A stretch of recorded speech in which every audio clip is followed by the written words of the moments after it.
a random number generator to generate 3 numbers, and we received 11, 7, and 19. Hello, we are soil sampling today, and first I'm going to tell you about our decision unit, or otherwise we call it a DU.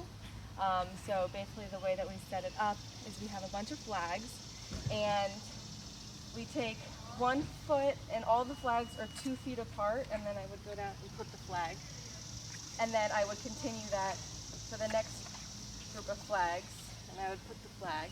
And we do that all the way across until we get a bunch of individual squares. So next we have this pan that we're going to be collecting the soil in. It's empty right now.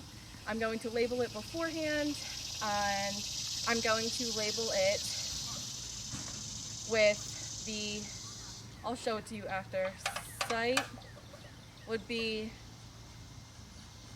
Kells Park.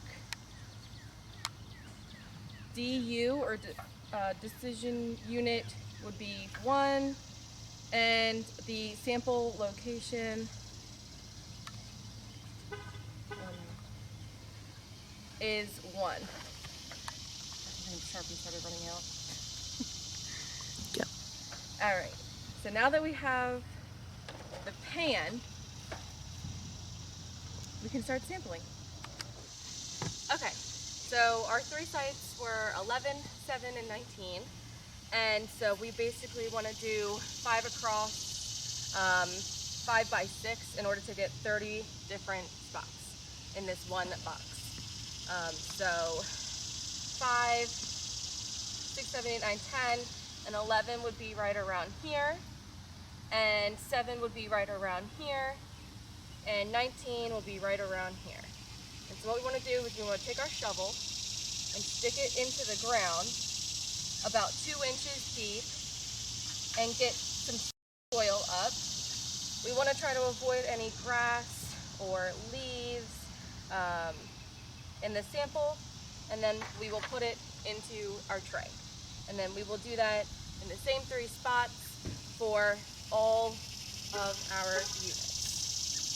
1, 2, 3, 4, 5, 6, 7.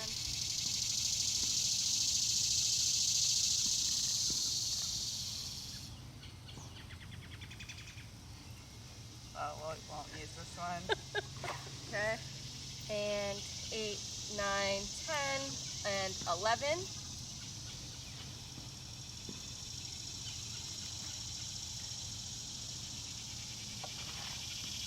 And that is how you sample the soil.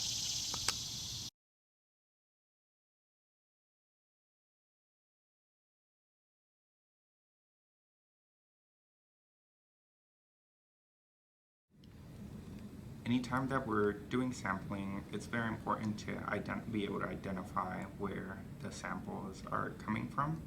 So sample identification, and also identify who had them and where, so we understand where they are at all times.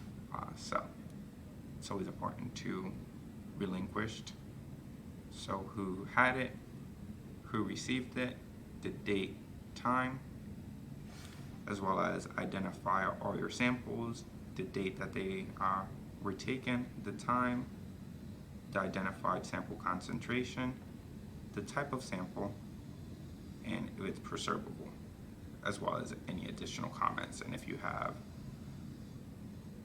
any other tests that you're completing, those are also very important.